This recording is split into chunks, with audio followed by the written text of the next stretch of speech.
Bonjour à tous et à toutes. Nous allons considérer ensemble le sujet de Ur à Salem. Quelques leçons pratiques de la vie d'Abraham. Nous commençons par la naissance d'Abraham, qui a eu lieu à Ur vers 2111 avant Jésus-Christ, selon la chronologie stricte de la Bible, qui prend au sérieux tous les chiffres. Je lis en Genèse 11, 27. Et ce sont ici les générations de Térak. Térak engendra Abraham, Nachor et Haran. Et Haran engendra Lot, et Haran mourut en la présence de Térak, son père, au pays de sa naissance, à Ur des Chaldéens. Voilà, la ville de Ur se trouve au sud de l'Irak actuel, même encore au sud de l'ancienne ville de Babylone. Voilà les 10 générations après Noé, depuis Sem jusqu'à Abraham, comme nous les apprenons par Genèse 11. Considérez les 4 derniers noms, Séruk, Nachor, Térak, Abraham. Selon le témoignage des textes assyriens et babyloniens, c'était des noms typiques pour l'époque vers 2000 avant Jésus-Christ. Pourquoi je dis cela? Parce que dans la science séculaire, souvent il y a des archéologues qui disent « Voilà, les textes de la Bible, ces récits, ce sont que des légendes. » Eh bien, si la vie d'Abraham était une légende, comment une personne, 1000 ans ou plus tard, aurait su quel nom il faut choisir exactement pour l'époque de l'histoire d'Abraham vers 2000 avant Jésus-Christ. En plus, on a fait des excavations à Ur des Chaldéens et voilà, on a compris par les textes anciens qui parlent d'autres villes de nom Ur, pourquoi la Bible utilise le terme Ur des Chaldéens? C'est pour distinguer des autres villes qui s'appelaient aussi Ur. Et voilà, Ur des Chaldéens. Les Chaldéens étaient le peuple le plus important des anciens Babyloniens. Alors, ça nous aide à comprendre, il s'agit de cette ville au sud de l'Irak actuel, et c'était principalement M. Sir Leonard Woolley qui a fait un travail énorme pour trouver la cité d'Abraham.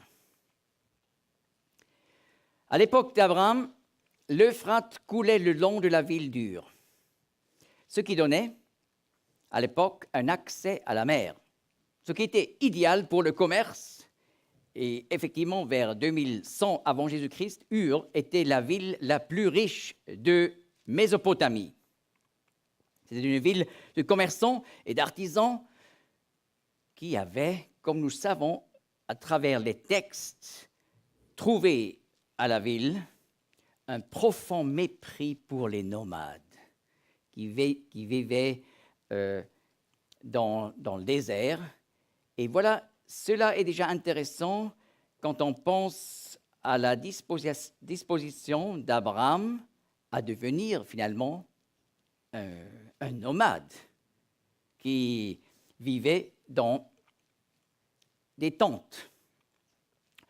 On a également fait l'excavation de la Zikkurat à Ur. C'est tout simplement une copie de la tour de Babel d'autrefois. Donc, c'était une construction religieuse pour adorer des dieux. Et voilà, à Ur, spécialement le dieu de la lune. On a fait aussi la découverte du cimetière des rois, datant avant Abraham, avec des objets d'art en or, argent, bronze et pierres précieuses. On a fait des découvertes de milliers de tablettes cunéiformes. Et voilà maintenant un témoignage de Josué. Lors de ce grand jour où il a rassemblé Israël à Sichem, il explique Josué 24, verset 2. Et Josué dit à tout le peuple, « Ainsi dit l'Éternel, le Dieu d'Israël, vos pères, Térakh, père d'Abraham et père de Nachor, ont habité anciennement au-delà du fleuve et ils ont servi d'autres dieux.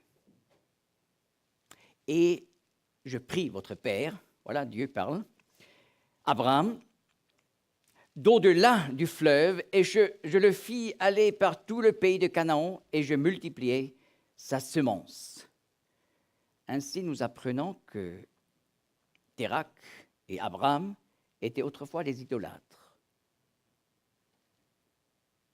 Josué 24, 14 le souligne.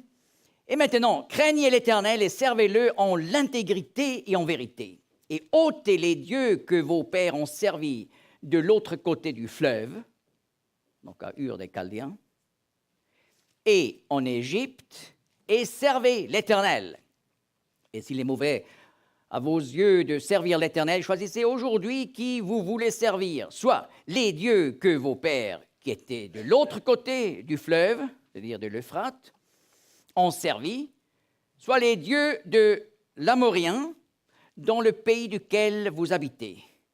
Mais moi et ma maison, nous servirons l'Éternel. Voilà, pour Israël, il y avait un choix de plusieurs religions. La religion des Sumériens, à la ville d'Ur des Chaldéens, la religion des Égyptiens et la religion des Cananéens, dont la tribu de l'Amoréen était le plus important. Eh bien, à travers toutes ces inscriptions, nous savons que la divinité principale d'Ur, autrefois, était le dieu sumérien de la lune, Nanna. Voilà une divinité revêtue de presque tous les attributs divins dans les hymnes. Et voilà, les Sumériens ont dit, Nanna a choisi la ville d'Ur. Intéressant. La zikkourate de Nanna de l'époque d'Abraham à Ur était donc le lieu où on a vénéré, adoré la lune. C'était autrefois un temple en forme de tour à étages, 3 étages, et voilà la maison du temple où l'esprit de la lune devrait habiter. Eh bien, Ur, la ville du dieu de la lune. Nous apprenons par Romains 1, 24 que la vénération de la nature, et la lune est une pièce de la nature, n'est-ce pas? C'est de l'idolâtrie.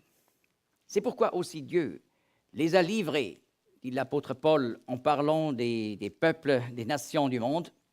C'est pourquoi aussi Dieu les a livrés dans les convoitises de leur cœur à l'impureté qui aboutit à déshonorer entre eux leur propre corps. Eux qui ont changé la vérité de Dieu en mensonge et ont vénéré et servi la créature plutôt que celui qui l'a créée. Lui qui est béni éternellement. Amen.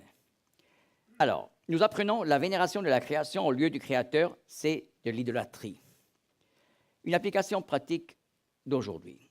Un prof de biologie présente aux élèves des papillons en disant « Voyez, comme la nature les a équipés d'une manière merveilleuse. » C'est quoi? Il attribue à la nature des attributs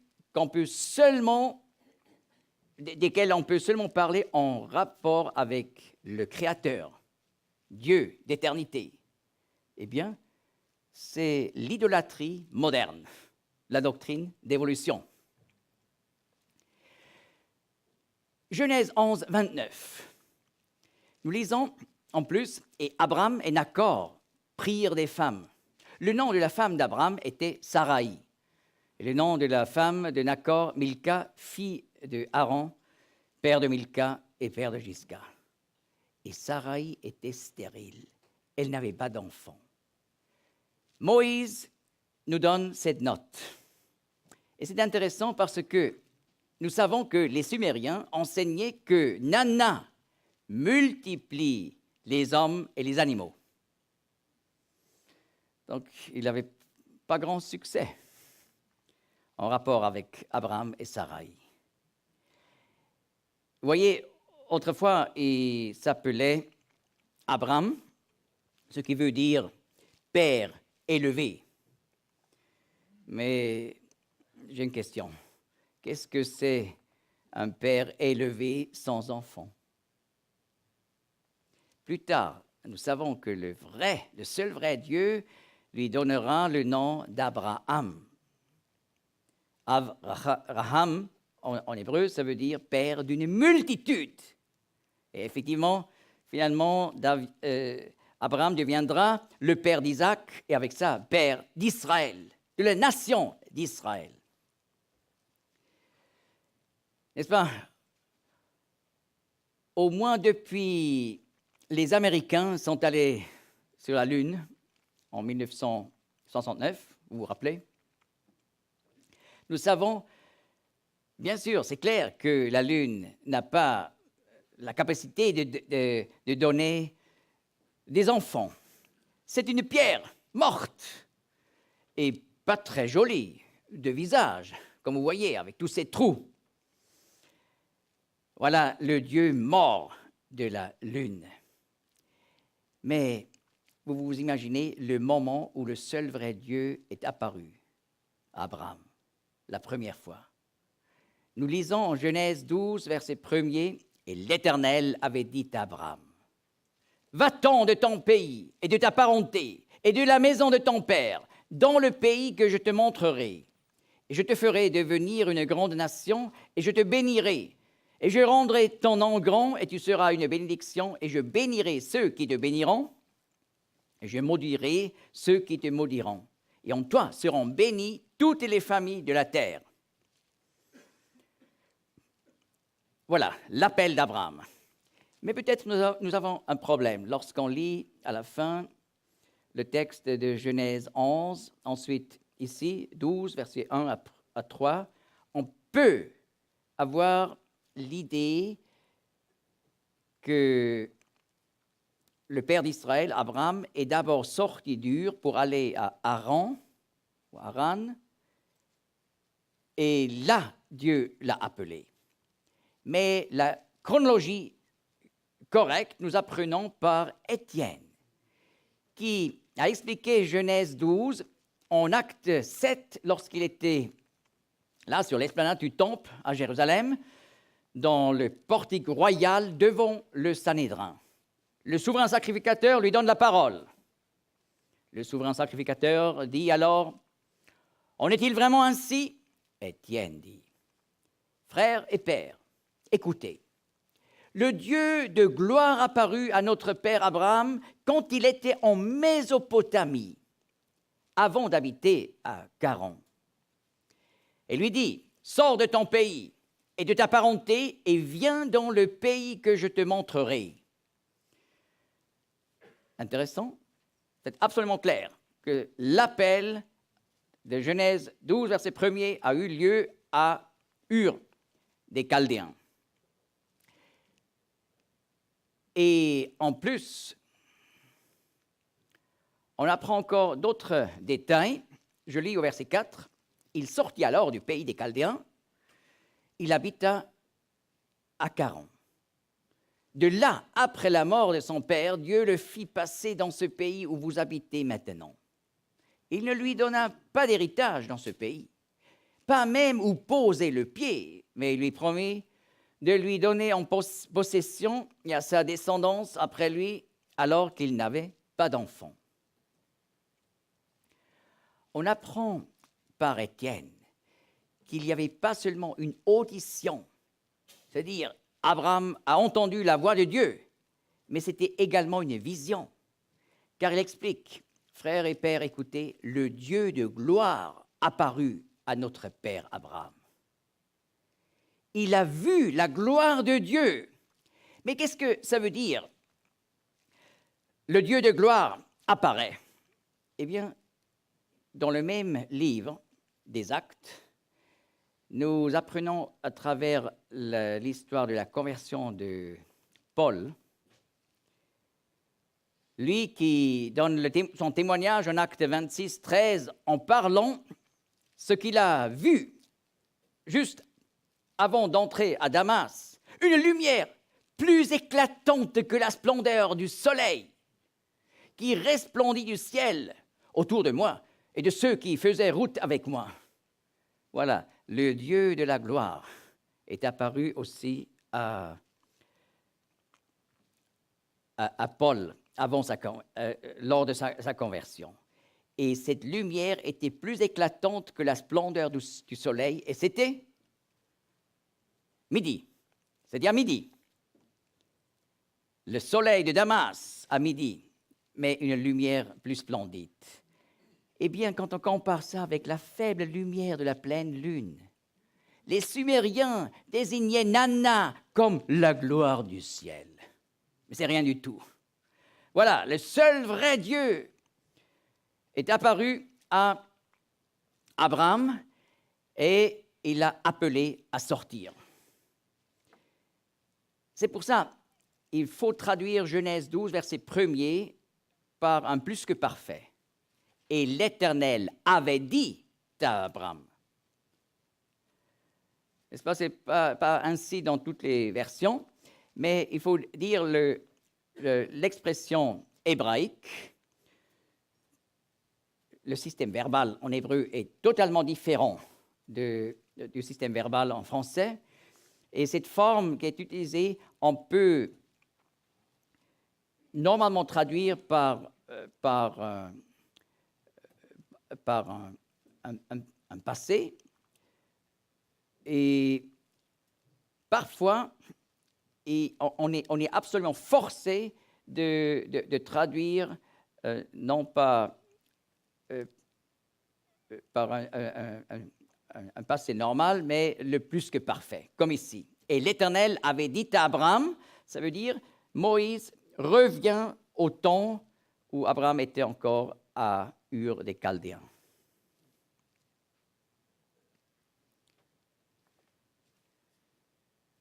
On a un petit problème technique.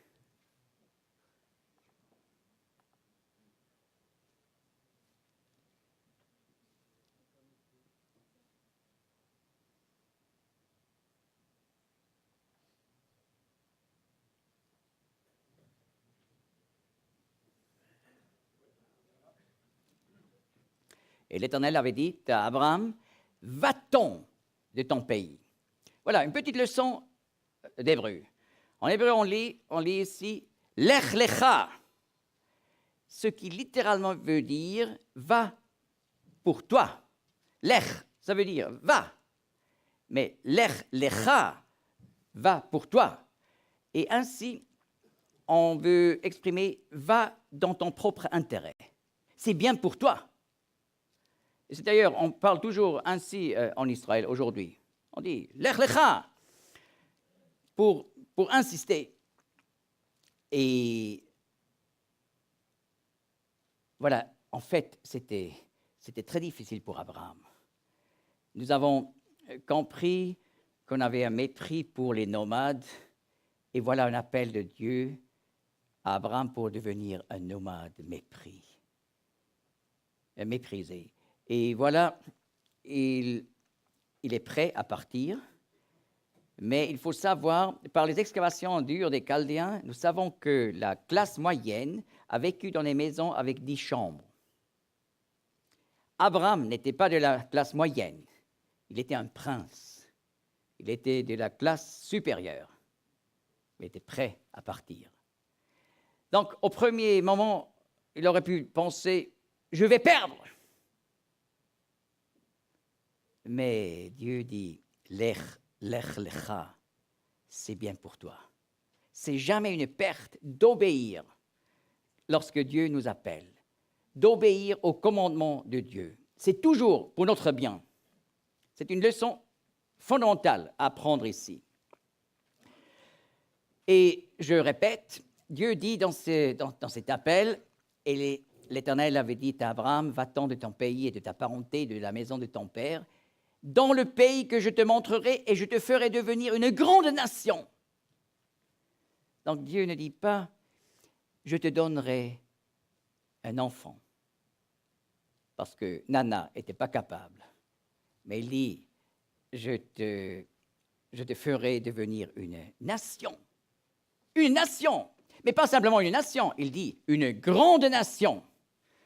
Et d'ailleurs, non pas simplement une grande nation, mais il devait devenir le père du peuple choisi, le père d'Israël. N'est-ce pas? C'est fantastique. Mais encore plus, Dieu dit dans la suite, « Et je rendrai ton nom grand, et tu seras une bénédiction. Et je bénirai ceux qui te béniront, et je maudirai ceux qui te maudiront. Et en toi seront bénies toutes les familles de la terre. » Famille mishpacha, ça peut signifier famille ou aussi tribu. Donc, toutes les tribus de la terre. Comment Abraham peut devenir une bénédiction pour toutes les nations, tous les peuples, toutes les tribus? Eh bien, plus tard, Dieu lui explique, il sera finalement non pas seulement père de la nation choisie d'Israël, mais père du Messie. Le sauveur promis qui devait venir dans ce monde pour mourir pour nos péchés, mais en vue du monde entier.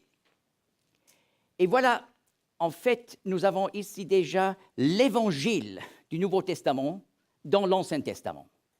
C'est déjà une anticipation de Jean 3,16 qui dit « Car Dieu a tant aimé le peuple d'Israël. » Oui, aussi.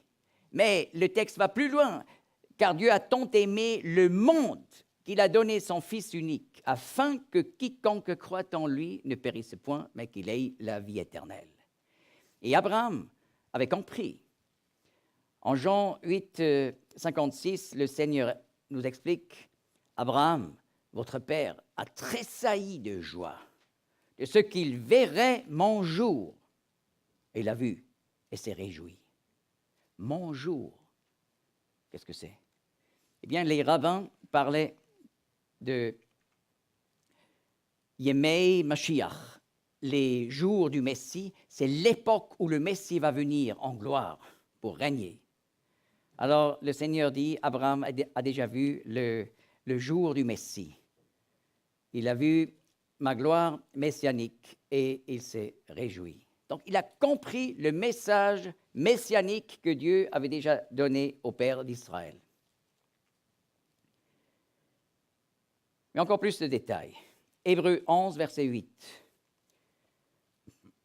Par la foi, Abraham, étant appelé, obéit pour s'en aller au lieu qu'il devait recevoir en héritage. Et il s'en alla, sans savoir où il allait. Une petite leçon de grec. Ici, dans le texte grec, nous avons, dans cette phrase, un participe présent lié avec un indicatif aoriste. Et cela veut dire que l'appel et l'obéissance dans cette phrase étaient simultanés. Et on comprend, la version française ici est absolument correcte. Par la foi, Abraham, étant appelé, obéit. Non pas ayant été appelé, obéit. Voyez? Cela indique qu'Abraham était tout de suite prêt à partir. On aurait bien pu comprendre s'il attendait encore 6 mois pour se décider. Est-ce que je veux vraiment partir de cette ville merveilleuse, luxurieuse, dure des Chaldéens? Mais il était tout de suite prêt à partir. Ça, c'est une obéissance qui plaît à Dieu. N'est-ce pas? On peut aussi obéir autrement. Il y a des enfants, on les appelle. Oui, maman? Tout de suite venir à table. Oui, tout de suite. Ça veut dire dans 10 minutes. Oui, ils ont obéi, mais trop tard. Donc, obéir immédiatement, c'est l'obéissance d'Abraham. Mais la réalité, la vérité, ce n'est pas simplement noir et blanc. Quand nous lisons en Genèse 11, 31, nous lisons « Et Térak prit Abraham, son fils, et Lot, fils de Aaron, fils de son fils, et Sarai, sa belle-fille, femme d'Abraham, son fils, et ils sortirent ensemble d'Ur des Chaldéens pour aller au pays de Canaan. Et ils vinrent jusqu'à Charan et habitèrent là. Et les jours de Térak furent 205 ans, et Térak mourut à Charan. » Eh bien, Dieu avait dit, « Va-t'en de ton pays. » Voilà, il est immédiatement parti. « Et de ta parenté, et de la maison de ton père. » Mais il a pris avec Térak, son père. Il a pris son neveu, Lot, qui était de sa parenté. Mais le commandement de Dieu était clair. Va-t'en de ta parenté, de la maison de ton père. Mais encore plus, je reviens. Térak prit Abraham, son fils. Il n'est pas simplement allé avec Abraham, mais lui était le chef, à la tête de cette compagnie qui est partie de la ville. Eh bien, c'est un problème jusqu'à aujourd'hui que des fils, lorsqu'ils se marient, ne se séparent pas vraiment des parents. N'est-ce pas? Nous apprenons par Genèse 2 un principe fondamental en vue du mariage. Et là, Moïse nous explique, Genèse 2, 24, « C'est pourquoi l'homme quittera son père et sa mère et s'attachera à sa femme, et ils seront une seule chair. » Avant de se marier et de finalement devenir une seule chair, il faut quitter. D'ailleurs, quitter les parents ne veut pas dire arrêter à honorer les parents. Ça reste pour toute la vie. Mais se marier veut dire il faut une séparation. Ça doit être une cellule à part. Donc ça ne va pas quand la belle-mère dit « Alors, quel rideau on va prendre ici ?» N'est-ce pas? Ça ne va pas. Et ça, c'est seulement un exemple. Ça peut aller encore beaucoup plus loin. Non, pour que un mariage peut fonctionner, il faut cette séparation. Et cette séparation aide à établir une toute nouvelle relation avec les parents. Une relation heureuse et de respect et d'honneur. Mais là, Abraham n'avait pas quitté son père. Il aurait dû partir, mais le père est venu, le père était même le chef de l'entreprise. Et comme j'ai déjà dit, aussi Lot est allé avec. Donc, il est possible d'être obéissant, immédiatement obéissant, mais pas complètement obéissant. Parce que c'était mélangé avec la désobéissance. Et ils sont allés jusqu'à Charan, ce qui se trouve aujourd'hui tout au sud de la Turquie actuelle. Eh bien, ça nous amène à un blocage. Car nous avons lu dans ce verset 31, « Et ils vinrent jusqu'à Charan et habitèrent là. » Mais le but, c'était d'aller au pays de la promesse. Mais voilà un blocage. Et c'est la suite lorsque nous ne sommes pas vraiment obéissants à la parole de Dieu, peut-être partiellement, eh bien, ça peut continuer quelques étapes dans la vie de la foi, mais tout d'un coup, nous aurons un blocage. Et ça ne marche plus, ça n'avance plus. Qu'est-ce qu'il faut faire? Eh bien, nous avons vu, verset 32, « Et les jours de Térak furent 205 ans, et Térak mourut à 40. » Le blocage doit aller à la mort, dans la mort. Et c'est la première expérience, de 3 expériences, de résurrection dans la vie d'Abraham. Et pour nous, c'est la même chose lorsque nous réalisons qu'il y a là un problème, nous sommes bloqués. Il faut réaliser que le Seigneur Jésus, pour chaque désobéissance, il a dû mourir. Il a dû entrer dans la mort pour nous sauver de nos péchés. Et lorsque nous confessons nos péchés, selon 1 Jean 1, verset 9, si nous confessons nos péchés, il est fidèle et juste pour nous pardonner. Dieu nous pardonne. Et ainsi, notre vie de la foi peut continuer.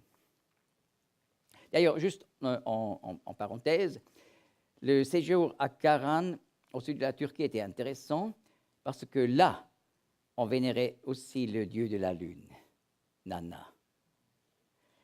D'ailleurs, ce qui est intéressant, Karan était un centre commercial vers 2000 avant Jésus-Christ, donc à l'époque d'Abraham, mais nous savons aujourd'hui qu'entre 1800 et 800 avant Jésus-Christ, ce lieu était abandonné. De nouveau, si cette histoire vraie était vraiment une légende, alors chapeau pour celui qui a inventé selon les critiques, pendant le premier millénaire avant Jésus-Christ, et il aurait su, ah oui, alors il faut choisir le bon lieu pour l'époque d'Abraham. Là, il y avait encore, Charan était encore une ville utilisée, n'est-ce pas? De nouveau, des détails qui nous aident à montrer, oui, mais tout ce que nous lisons, c'est en accord avec la réalité. Ce n'est pas inventé, impossible. Genèse 12, verset 4. Après que Moïse nous rappelle ce qui était vraiment l'appel de Dieu à Ur des Chaldéens, et il nous explique comment ça continue. Et Abraham s'en alla comme l'Éternel lui avait dit. Et Lot s'en alla avec lui. Et Abraham était âgé de 75 ans lorsqu'il sortit de Charan. Et Abraham prit Sarai, sa femme, et Lot, fils de son frère, et tous leurs biens qu'ils avaient amassés, et les armes qu'ils avaient acquises à Charan, et ils sortirent pour aller au pays de Canaan. Et ils entrèrent au pays de Canaan.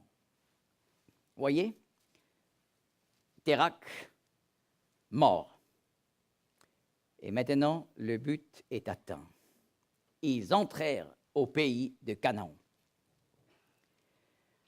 Ce qui est remarquable, par Hébreux 11, verset 9, nous apprenons, par la foi, donc Abraham, vint séjourner dans la terre de la promesse comme dans une terre étrangère, habitant sous des tentes avec Isaac et Jacob, les co-héritiers de la même promesse. Car il attendait la cité qui a les fondements, dont Dieu est l'architecte et le constructeur. Voilà, le texte nous parle de la Jérusalem céleste. La Jérusalem terrestre, au pays de la promesse, fait référence à cette Jérusalem céleste. Et Hébreux 11 nous explique que Abraham, il était vraiment obéissant, il est parti au pays de la promesse, et là, il attendait la cité, la Jérusalem céleste. Vous voyez, on a appris que les Sumériens ont enseigné que Nanna était le constructeur d'Ur des Chaldéens. Mais Abraham est sorti de cette ville d'idolâtrie. de Dieu fort, de Dieu mort, pour suivre le Dieu fort, le Dieu vrai, qui a vraiment au ciel préparé une ville pour Abraham. Je lis au verset 6. « Et Abraham passa au travers du pays jusqu'au lieu de Sichem, jusqu'aux chênes de Morée, et le Cananéen était alors dans le pays. Et l'Éternel apparut à Abraham et dit, « Je donnerai ce pays à ta semence. » Et il bâtit là un autel à l'Éternel qui lui était apparu. Le premier lieu géographique mentionné dans la parole, c'est Sichem. Le premier lieu dans le pays de la promesse dans l'histoire d'Abraham, Sichem, qui aujourd'hui est Nablus, une des plus grandes villes palestiniennes dans le territoire dit occupé dans la Cisjordanie.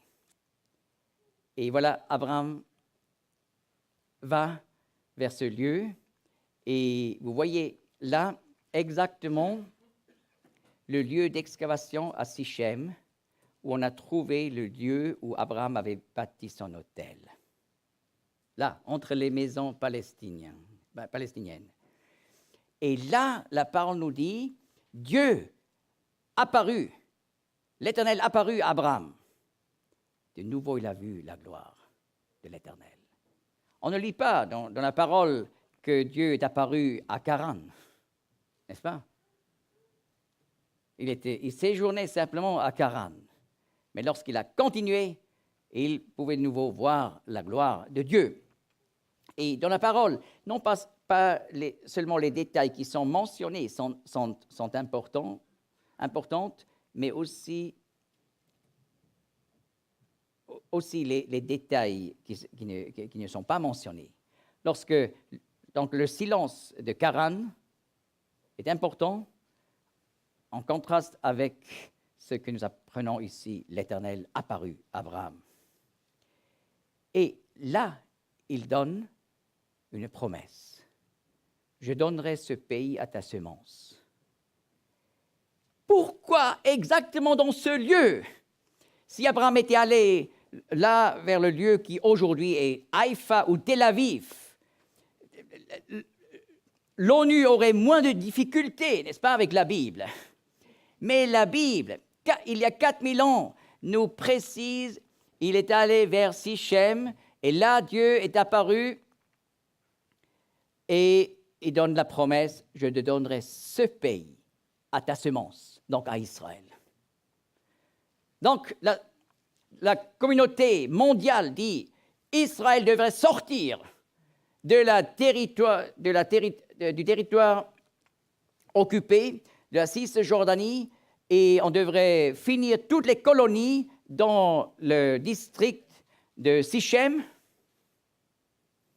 Mais la parole de Dieu nous dit autre chose. Ainsi, nous voyons que la communauté mondiale aujourd'hui se met contre la parole de Dieu. Et ça, c'est très dangereux. Aller contre le Créateur, contre l'Éternel, il y aura des conséquences néfastes. Mais ce n'est pas notre sujet, on a seulement un peu touché. On va continuer. Genèse 12, verset 10. « Il y eut une famine dans le pays, et Abraham descendit en Égypte pour y séjourner, car la famine pesait sur le pays. » Maintenant, il est au bon endroit. Et voilà les difficultés. Est-ce que des difficultés de notre vie sont une preuve que nous sommes sur un mauvais chemin? C'est possible, oui. Donc, il faut simplement se demander devant le Seigneur, qu'est-ce que ça veut dire? Est-ce qu'il y a quelque chose qui n'est pas juste? Donc, il faut toujours prier les derniers versets du psaume 139. Demander Dieu de sonder notre cœur, de sonder nos pensées et de montrer si on est sur un mauvais chemin. Mais là, il est sur le bon chemin. Et il est possible que Dieu permet des épreuves lorsque nous sommes absolument sur le bon chemin. Par exemple, 1 Corinthiens 16, verset 8, Paul dit, Dieu nous a donné une porte ouverte à Éphèse, mais il y a beaucoup de résistance. Vous voyez, il était sur un bon chemin, mais il avait des grandes difficultés. Mais ici, Abraham aurait pu se demander, mais est-ce qu'il y a quelque chose qui ne joue pas? Oui! Dieu a dit, il faut sortir de sa parenté, mais Lot était toujours avec lui. Le problème Lot n'est toujours pas résolu. Mais Abraham ne demande pas l'Éternel. Mais il se décide d'aller en Égypte. Mais Dieu n'avait pas l'appelé à aller en Égypte, mais aller au pays de la promesse. Et voilà, le texte nous dit au verset 11, « Et il arriva comme il était prêt d'entrer en Égypte, qu'il dit à Sarai, sa femme, « Voici, je sais que tu es une femme belle de visage. Et il arrivera que lorsque les Égyptiens te verront, ils diront, c'est sa femme. Et ils me tueront et te laisseront vivre. Dis, je te prie que tu es ma sœur, afin qu'il m'arrive du bien en considération de toi et que mon âme vive à cause de toi. » Voilà, c'est déjà une désobéissance d'aller en Égypte.